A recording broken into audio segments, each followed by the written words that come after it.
Pada saat ini Xiaoyan duduk dengan tenang di plafon batu biru. Di ruang sekelilingnya, gumpalan energi dari langit dan bumi secara bertahap mengalir ke tubuhnya. Pada saat tertentu, matanya yang tertutup rapat perlahan terbuka. Sosoknya tiba-tiba menghilang dan muncul di depan sebuah panggung batu di ruang rahasia. Sebuah kristal oval tergeletak di atas panggung batu tersebut. Ketika setengah bulan berlalu, sebagian besar energi di lapisan ruang embrio kristal telah habis. Hanya menyisakan lapisan tipis dan ukurannya juga jauh lebih kecil dari sebelumnya. Anak badak bercula batu di dalamnya awalnya berwarna merah muda dan lembut. Tubuhnya kini berubah warna agak pucat dan warna pada tulang belakangnya menjadi lebih gelap. Kemungkinan besar dalam waktu 10 hari, sisa energinya akan terserap seluruhnya. Saat itu, ketika anak badak lahir hidup, tibalah waktunya bagi Xiaoyan untuk memanen sumsum cula badak. Dengan cermat mengamati pemandangan di hadapannya, Xiaoyan merasa cukup terkejut. Dia juga merasa sedikit bangga, seolah-olah binatang kecil ini adalah anaknya sendiri. Hari berikutnya, Xiaoyan dan yang lainnya duduk di aula. Hanya pada saat inilah Xiaoyan menjawab pertanyaan mereka mengenai siapa yang telah menyerangnya saat itu. Wajah Muling dan Murong Qianqian tampak serius. Sementara Xiao Ming langsung menghancurkan meja teh di sampingnya dengan tamparan. Dia berteriak marah. Orang dari sekte hantu itu benar-benar semakin berani. Dia bahkan berani menyerang anggota klan Xiaoku di kota Pil secara terbuka. Apakah dia benar-benar mengira klan Xiaoku adalah kesemek yang lembut? Xiaoyan tersenyum pahit. Dia menggelengkan kepalanya dan berkata perlahan. Pada titik ini, kemarahan apapun tidak berguna. Karena dia sudah bersembunyi di kota Pil dengan aman. Dia seharusnya bersembunyi di antara semua orang. Dengan kata lain, kemungkinan besar dia juga seorang alkemis. Kalau tidak, mustahil baginya dapat menyelinap ke asosiasi alkemis. Orang ini akan sangat merepotkan. Kemudian, Xiaoyan hanya bisa menjelaskan kepada semua orang bahwa alasan orang itu menyerangnya dikarenakan api surgawi. Meskipun ini juga benar, dia tetap dengan hati-hati menghindari masalah dia kuno Dewa Tusi. Lagi pula, masalah ini melibatkan banyak orang dan dia tidak akan membicarakannya sampai selesai. Hal itu tidak boleh diungkapkan kepada siapapun sebelum dia memiliki kekuatan untuk melindungi dirinya sepenuhnya. Xiao Ming tiba-tiba berkata, menurut apa yang kamu katakan tadi, tingkat kultivasi orang dari sekte hantu ini setidaknya adalah yang mulia asal bintang 4. Untuk bisa membuat blokade ruang angkasa dengan aman tanpa ketahuan, pemahaman serta kendalinya terhadap kekuatan jalan agung jauh lebih unggul daripada para ahli dengan tingkat yang sama. Konon, ada alam rahasia di Blue Tower, dan banyak peserta akan pergi ke sana. Jika kamu bertemu dengannya di sana, itu akan sangat buruk. Bahkan dengan kepribadian Xiao Ming yang dingin, dia cukup khawatir terhadap yang mulia asal sekte hantu ini. Setelah apa yang terjadi terakhir kali, Xiao Ming bersikap sangat berhati-hati akhir-akhir ini. Dia bahkan memberi perhatian ekstra ketika Xiao Xiu, Murong Qianqian, dan Muling keluar. Xiaoyan mengerutkan kening dan mengangguk. Pertemuan Pil sudah dekat, dan mustahil untuk membuat persiapan lebih lanjut saat ini. Dia hanya bisa melakukan segala sesuatunya selangkah demi selangkah. Setelah terdiam sejenak, Xiaoyan mengetukkan jarinya pelan ke meja teh. Lupakan saja, tidak ada gunanya berpikir terlalu banyak. Mengapa tidak keluar dan melihat-lihat saja? Aku sudah berada di kota Pil ini selama lebih dari sebulan, tetapi aku belum melihat harta karun apa yang ada di sini. Saat Xiaoyan hendak berdiri, Xiao Xiu tiba-tiba teringat sesuatu dan segera berdiri. Dengan cetikan jarinya, sebuah cincin penyimpanan terbang ke udara dan berhenti di depan Xiaoyan. Ini adalah ramuan tingkat ke-7 yang kamu minta. Aku tidak tahu apakah itu cukup, tetapi Qianqian dan aku sudah menghabiskan tabungan klan. Jika kamu menginginkan lebih, kamu harus mengandalkan dirimu sendiri. Mendengar ini Xiaoyan tertegun sejenak, lalu dia tidak bisa menahan tawa canggung. Dia benar-benar lupa mengingatkan mereka bahwa semua tanaman obat telah dikumpulkan. Meskipun demikian, Xiaoyan masih mengucapkan terima kasihnya. Ketika dia memeriksa jumlah tanaman obat di dalam cincin tersebut, kelopak matanya tak dapat menahan diri untuk berkedut hebat. Ada lebih dari 12.000 tanaman obat tingkat 7. Xiaoyan hanya memilih sebagian ramuan yang ia butuhkan dan mengembalikan sisanya kepada Xiao Xiu. Muling juga mendapat banyak. Dari ekspresinya yang berseri-seri, orang bisa tahu betapa terkejutnya dia. Lagi pula, jika dia sendiri yang mengumpulkan lebih dari 100 tanaman obat tingkat 7, dia mungkin tidak akan mampu mengumpulkan sebanyak itu meskipun diberi waktu 100 tahun lagi. Adapun Murong Qianqian, karena dia bukan seorang alkemis, Xiaoyan memberinya pil obat yang sudah jadi. Dalam beberapa hari berikutnya, kelompok itu merasa jauh lebih santai. Di bawah perlindungan ketat Xiao Ming, mereka bermain-main di kota pil yang besar hingga 4 hari sebelum konferensi pil. Saat beberapa aura kuat menyapu langit di atas pusat kota pil, semua orang di kota itu kembali waspada. Xiaoyan dan yang lainnya berdiri di udara sambil menatap pemandangan di langit. Di sana, 4 sosok berdiri di 4 arah berbeda. Masing-masing dari mereka mengendalikan tripod kecil. Saat keempat orang itu membentuk segel tangan, sejumlah besar energi terus-menerus dituangkan ke dalam kuali. Ukuran kuali kecil itu pun mengembang dengan cepat hingga mencapai ukuran beberapa kaki. Setelah beberapa saat, penutup atasnya tiba-tiba terbuka, dan 4 sinar cahaya energi yang berbeda melesat ke atas. Saat berkas cahaya itu hendak melewati awan-awan di ketinggian, berkas cahaya itu tiba-tiba menyebar dan bercampur menjadi satu, hingga akhirnya membentuk sebuah cincin melingkar yang besar. Pada saat yang sama, aura energi yang mengerikan dan mengejutkan terpancar darinya, membuat semua orang kuat di kota merasa ketakutan. Aku masih ingat bahwa Pil Tower memiliki 5 utusan. Orang-orang menyebutnya 5 Douzi Pil Tower. Tapi mengapa mereka hanya berempat? Bukankah masih kurang 1? Melihat pemandangan di langit, Xiaoyan tidak dapat menahan diri untuk bertanya dengan rasa ingin tahu. Xiaomi mengangguk dan mulai menjelaskan. Ya, kecuali 3 orang yang menemuimu sebelumnya. Satu lainnya adalah Wu Changfu. Di antara kelima Douzi Pil Tower, orang ini adalah yang paling agresif, tapi kultivasinya juga sangat tinggi. Adapun yang tidak muncul, namanya Nian Sheng. Meskipun Chen Xuangling adalah pemimpin dalam segala hal di antara 5 Douzi Pil Tower, dialah yang memiliki kekuatan kultivasi paling kuat. Setelah Xiaoming selesai berbicara, dia mengamati 4 sinar cahaya di langit sebelum melanjutkan.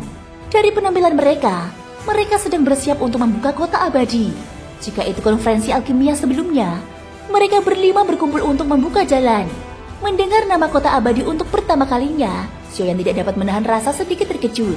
Xiao Xiu di samping menatap situasi di langit dan menjelaskan dengan sedikit kegembiraan dalam nadanya. Itu adalah tempat diselenggarakannya konferensi Pil.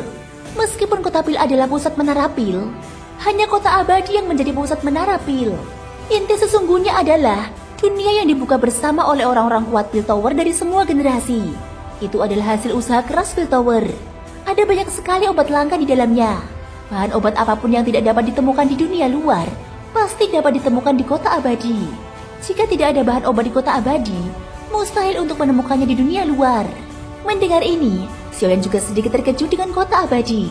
Keadaan di langit ini berlangsung selama beberapa jam, hingga suatu gaya hisap perlahan-lahan muncul dari pusat lingkaran, dan seluruh lingkaran itu perlahan-lahan mulai terpelintir.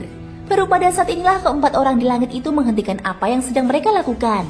Mereka kemudian menunggu dengan tenang. Setengah hari pun berlalu.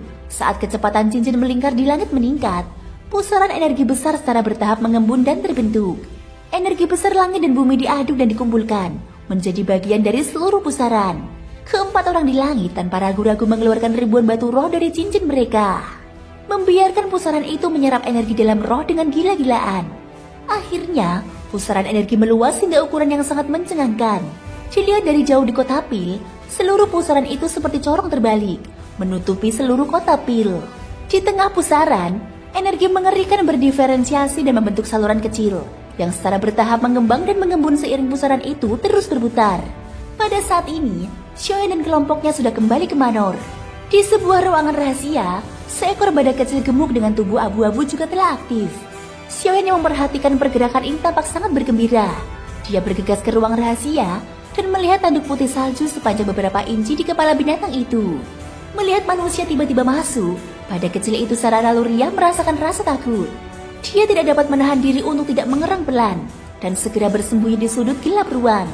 Melihat ini, Xiaoyan terkekeh dan mengelurkan tangannya. Sebuah kekuatan hisap tiba-tiba keluar dari telapak tangannya. Dia menariknya pelan-pelan dan tubuh gemuk binatang kecil itu melayang tak terkendali ke udara. Merasakan bahaya yang mengancam, tubuh binatang kecil itu meronta dan menggeliat. Namun Xiaoyan tidak memperdulikannya. Dia menempelkan kedua jarinya dan api hijau zamrud segera membentuk belati api di ujung jarinya. Belati itu melewati tanduk tajam badan kecil. Ketika binatang badak itu mengeluarkan teriakan menyedihkan, sepotong tanduk tajam jatuh ke tangan Xiaoyan. Setelah dibalik, kulit luar tanduk itu hanya memiliki lapisan tipis keratin putih, sedangkan di dalamnya terdapat cairan sumsum kental berwarna putih susu. Untuk melindungi sumsum cula badak batu dari kerusakan semaksimal mungkin, Xiaoyan secara khusus membungkusnya dengan api kehidupan. Dengan berkah api kehidupan, cairan sumsum dalam cula badak akan senantiasa dalam keadaan segar. Jika digunakan untuk memurnikan ramuan, itu dapat meningkatkan khasiat obat secara signifikan. Sumsum cula badak batu yang murni seperti itu mungkin satu-satunya di seluruh benua. Dengan hati-hati mengumpulkan sumsum cula badak batu, Xiaoyan tak dapat menahan diri untuk berduka cita. Dengan ini dia semakin yakin bahwa dia dapat berhasil memurnikan pil alam. Semua bahan obat yang ia butuhkan akhirnya terkumpul. Sekarang dia hanya perlu menunggu hingga konferensi alkimia dimulai. Setelah merasa sangat gembira, Xiaoyan pun menenangkan diri dan melepaskan binatang kecil itu, membiarkannya berlarian di ruang rahasia. Mengenai binatang kecil ini, Xiaoyan berniat melepaskannya kembali ke hutan. Meskipun dia telah kehilangan hal terpenting pada tubuhnya, setidaknya dia tidak perlu khawatir akan hidupnya jika suatu saat hari nanti dia bertemu dengan seseorang yang menginginkannya. Namun saat Xiaoyan hendak pergi, perasaan aneh tiba-tiba muncul dalam hatinya. Dia menatap lagi badak kecil yang bersembunyi dalam kegelapan. Setelah menenangkan binatang kecil itu, Xiaoyan melangkah maju dengan hati-hati. Dia datang di depan badak kecil itu dan menatap lurus ke arah tanduk halus yang patah, di mana sedikit sisa api hijau masih menutupinya. Namun yang menarik perhatian Xiaoyan bukanlah benda ini, melainkan fakta bahwa di bawah naungan api kehidupan ada bekas jaringan samar yang muncul dari permukaan cula badak yang pecah, dan bahkan cairan sumsum yang tersisa di atasnya diam-diam mengembun dengan cara yang sangat sulit dideteksi. Keadaan ini jelas merupakan tanda tanduk yang patah mengalami regenerasi. Xiaoyan perlahan mengulurkan jarinya, sekumpulan api kehidupan membumbung tinggi, dan bola api hijau lain yang lebih besar menutupi tanduk patah binatang kecil itu.